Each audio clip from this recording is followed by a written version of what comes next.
Hi, you guys. I've decided to speak from my heart about something that I think is happening right now. As you know, the Gale Shield has been increasing in power.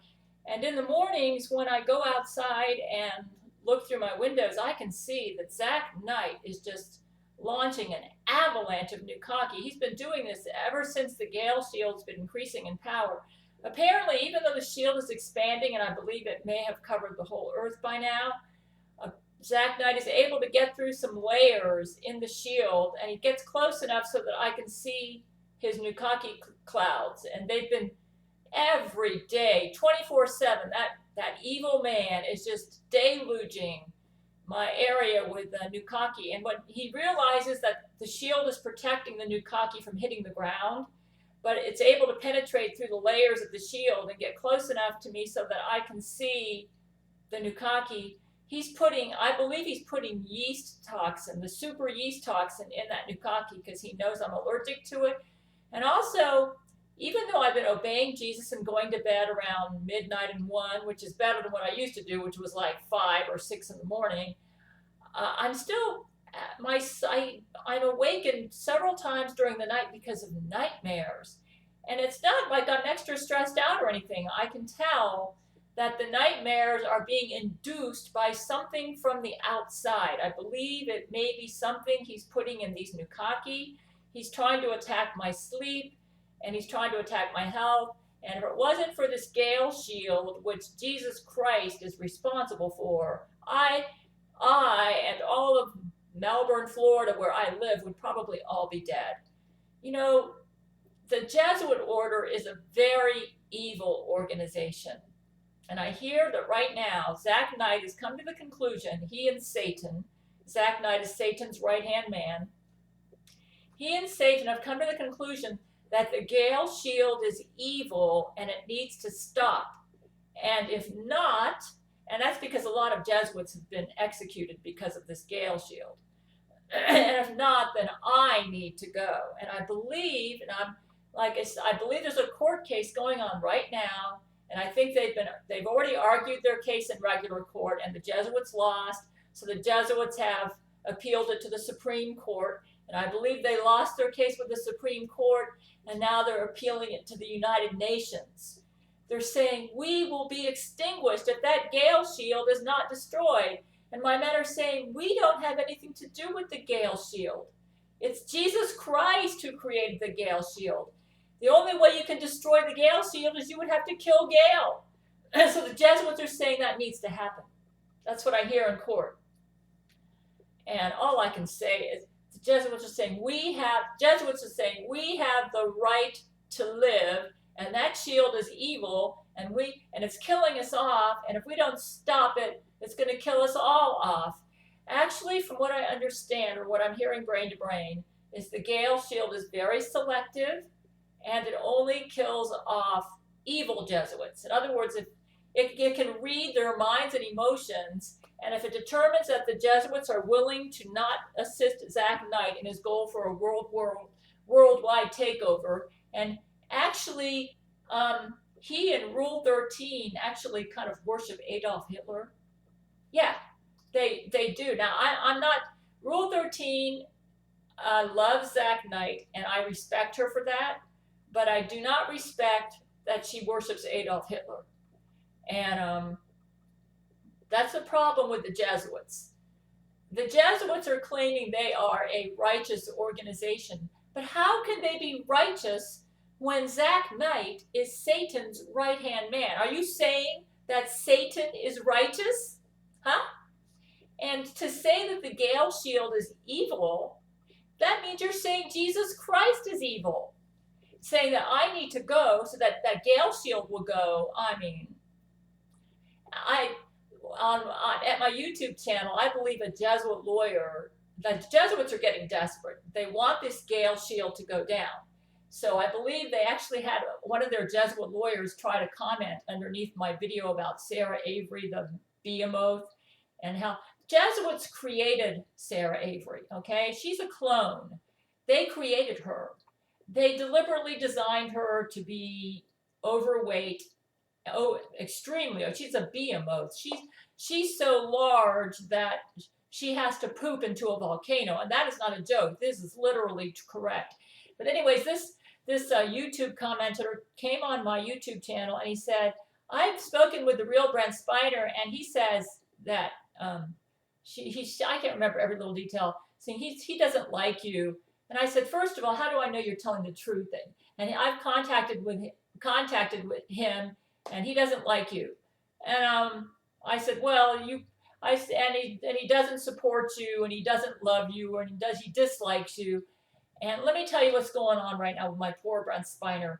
The Jesuit Brent Spiner clone or clones, there's probably more than one of them, has taken over Brent Spiner's Twitter. In fact, it looks like he's taken over all of the real Brent Spiner's online presence. I checked the other day, and it looked like everything was taken over by the clone. So how do you know that? Okay, the Jesuits are trying to perpetrate the lie that the real Brent Spiner never called me in 1991, 1992, 1993, and I believe he also called me in 1990. In 1990, he had not yet made his music album, Oh Yellow Eyes Is Back. But in 1989 and 1990, I was writing him through his fan mail.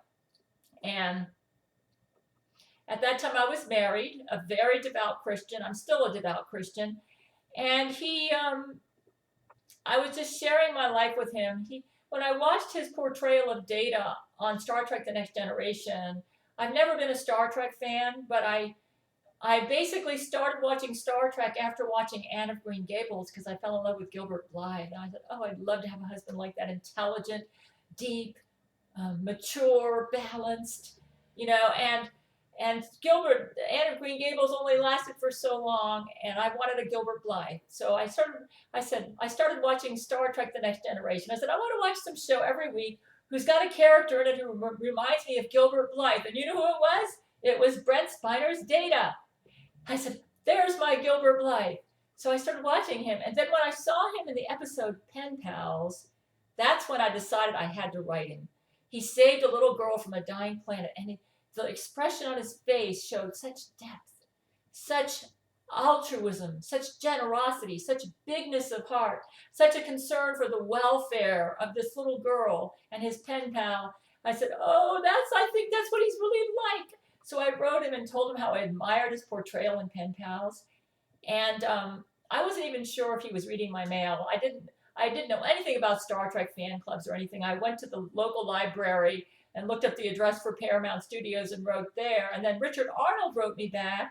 And then Richard Arnold wrote me back and said that you can probably, from Paramount, wrote me back and said you can probably join a Star Trek fan club and learn more about Brent Spiner through that. And then I found Melanie Rondeau, the editor of Data Entries, and she gave me some information. She said Brent's 49 years old, single, has no children, and that from reliable sources I've heard that he's witty and very charming. And I thought, oh, he sounds like a nice person. So I decided to write him, thinking of him kind of like the person who portrayed the Data in Pen Pals. And I just opened up my heart to him, pretending like he was the awesome Gilbert Blythe that I wished that I had. It's kind of ironic, as Gilbert Blythe was a physician in Anne of Green Gables, and now Brent Spiner's a physician. So I sense a divine hand in all of this. So anyways, I was married. So there was nothing inappropriate about any of my letters to him. They were totally Christian. I even let him know up front I was married. I sent him a picture of myself in a church dress with my little boy next to me and my husband on this side, and told him that I was happily married, and that if I had any problems in my marriage, it was my fault because I probably was inferior in some way as a wife. And that's basically how I felt back then. I was actually a victim of emotional abuse and just denied it because I didn't have the courage to deal with it. And I had some deep feelings of inferiority. So I kind of let all that out in the letters to me. Brent is very highly intelligent, and he obviously picked up on it, and he took a liking to me. And then when I started writing him, my son got into my medicine. We had to take him to the emergency room, and then the Jesuits apparently were nervous that I was starting a correspondence with Brent Spiner, and they knew about my Catherine the Great and King David genes, and they started problems in my life. In the state of Florida, I had to take my son to the emergency room. It was like my son was on brain control, and he just raced to my medicine and my purse. And I tried to get to my purse before, but he was like a lightning bolt. He swallowed it down. We took him to the emergency room right away. They had to pump his stomach. It was awful. And then the Jesuits used that as an excuse to have the state of Florida harass me and over that mistake. And they would come over and surprise visits. I told Brent all about it. I said, "This isn't fair, Brent. I just had an accident. It's not like I'm a horrible parent." And Brent Spiner was behind the Star Trek The Next Generation episode called The Drumhead, which was basically who had a character who was kind of like in a situation like me, who made him appear guilty, but he was not, and the state was harassing him. And I could tell Brent was behind that. And at that point, I just started, I worshipped Brent. I thought, this guy, he took an interest in a nobody fan just because I had trouble with the state. And he actually had Star Trek make an episode for me. It was a drumhead. That's when I started respecting him. I thought, this guy is really altruistic. Because I wrote him a letter. I said, you need to expose what the state's doing to the parents. This isn't right. So, and then CBS's Dan Rather, all of a sudden, on the media, all you were hearing about was how these crazy parents need to be taken over by the state. Now you started hearing the other side about the parents who were victims of the state. And I knew Brent was behind that. And I wrote him a letter and said, I think you are a hero. What you're doing is so good for the country, and I respect you. But I hadn't heard from him yet. I forgot to mention, all this happened after he wrote me a letter saying, "Dear Mrs. Schuler, I appreciate you sharing your thoughts with me. They were read with appreciation." And he thanked me for watching the show and hoped I would continue to watch the show. And he said that my thoughts were read with interest and appreciation. Very polite. I was impressed with that letter. So I sent him a tape of my singing, singing the songs like the songs underneath this video. And he fell in love with me. And he made the music album, Oh Yeah, Lois Is Back. But I didn't know it at the time. I really had a big inferiority complex back then. But he made that music album for me, and he fell in love with me. And then we moved from Florida to Washington. I was so relieved because in Washington I was left alone. But in May 1991, I arrived in Washington. The state of Florida left me alone, and I got these phone calls from somebody who said, "I want to rape you." And I can't totally reproduce it. It wasn't what he said, it was how he said it. At first I was really freaked out, and I just hung up on him and said, "Who are you?" And I hung up on him. Then he called back, let it ring for 3 times, then he hung up. And the Jesuits are claiming that was an imposter, that wasn't the real Brent. But let me tell you how I know it was the real Brent. First of all, I was used to Brent's voice as data, where he put his voice into a little deeper range. The voice was very tenor, a very nice voice. I could tell it was a very nice voice, smooth, velvet, tenor sound. And but then I went to the library to try to figure out who this was. I figured it must be somebody from Paramount, because nobody else he seemed to know me. And so I went to the library, did handwriting analysis, and nothing in Brent or Richard Arnold's handwriting. Richard Arnold cut me off at that time because I insinuated it might have been him. I wasn't sure who it was. I was trying to figure it out. And then Melody Rondeau sent me Oh Yellow Eyes Is Back. Oh, by the way, I'm at 128 pounds, and this camera makes me look fatter than I am, but this is 128 pounds on Jesus Christ Weight Management Program. So I went to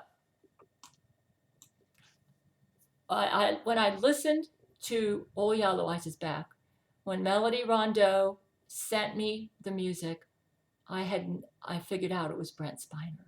I was so freaked out. So I wrote him and told him, and then he just started calling me right off. He talked to me some more. He asked if he could come over. That guy was crazy about me. Now, people are going to say, "Oh, you got the voice mixed up." It was an exact match, not only to the voice in Oh Yellow Eyes Is Back, but the personality in Oh Yellow Eyes Is Back. I mean, the yearning in the voice. If it was a fake, he should have won an Oscar in impersonating Brent Spiner. That's how good he was. I don't believe it was a fake. It was the real Brent Spiner.